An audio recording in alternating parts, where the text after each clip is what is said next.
फफोले जल उठे सीने के दाग से, दिल के फफोले जल उठे सीने के दाग से, और उस घर को आग लग गई घर के ही चिराग से।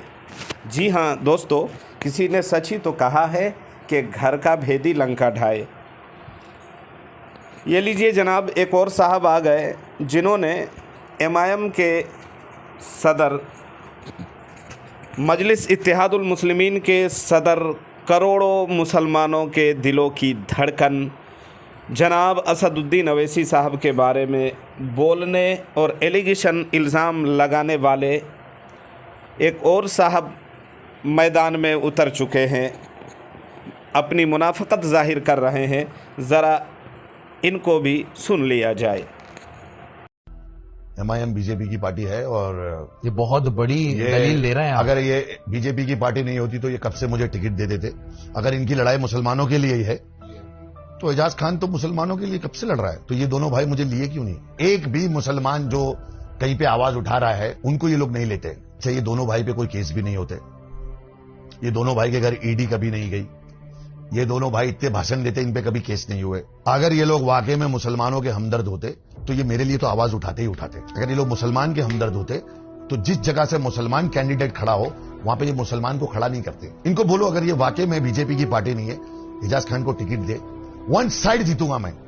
तुमको तो सीट चाहिए ना, लड़ने वाले लोग चाहिए ना, और मुस्लिम चाहिए, दो मुझे सीट। ये नहीं देंगे दोनों भाई, क्योंकि ये दोनों भाई बीजेपी के आदमी है। बात पे गौर करना मुसलमानों। जी हाँ दोस्तों, तो सुना, कितनी अफसोस की बात है, इनको ये बात भी समझ में नहीं आ रही है कि नई चीज़ें जनरेट होती है। साहब कहाँ आप पुरानी चीज़ों में खोए हुए हैं।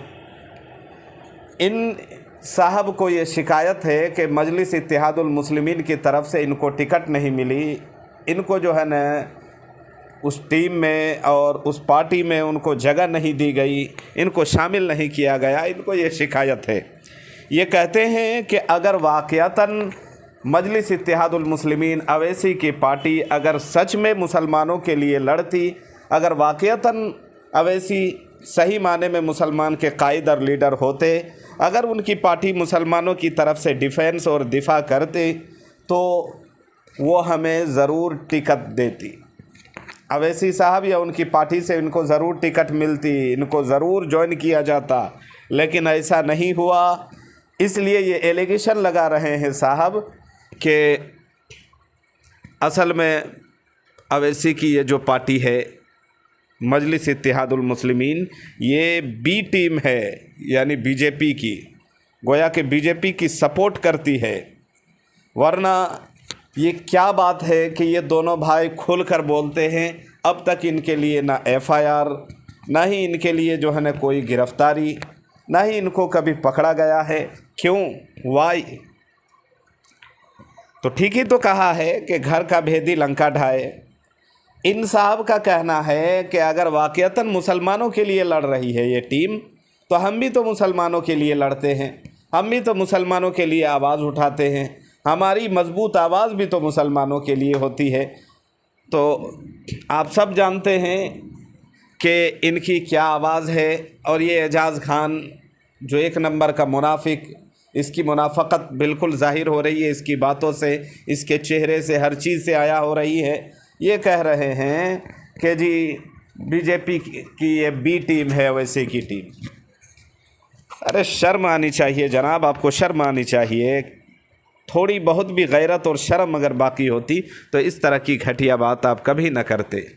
बाकी और मज़ीद भाई कुछ तबसरा नहीं करूँगा, बस इतना कहूँगा कि बताइए, ये एक नचनिया, ये नाचने वाले, ये कूदने वाले, ये इधर उधर सर झुकाने वाले, जिनको अपनी ज़ात का नहीं पता, जिनको अपने दीन, मज़हब और धर्म का नहीं पता, जिनको अपने अक़ीदे का नहीं पता, जिनको अल्लाह और रसूलुल्लाह के बारे में नहीं पता, जिनको अपनी शरीयत के बारे में नहीं पता, अब वो हमें बयान देने चले हैं, पूरी उम्मत को ये बयान देने चले हैं कि मुसलमानों समझो, सुनो, और जो है ना सही से सुनो और समझो। बीजेपी की टीम आरएसएस और बीजेपी की बी टीम है असदुद्दीन अवैसी, यानी मजलिस इत्तेहादुल मुस्लिमीन की जो सदर हैं उनकी टीम बीजेपी की बी टीम है। तो ये बी टीम है या सी टीम है, आप लोग अच्छी तरह जानते हैं। आप बताएं, आप इस बारे में, इस मुनाफिक के बारे में क्या कहना चाहेंगे।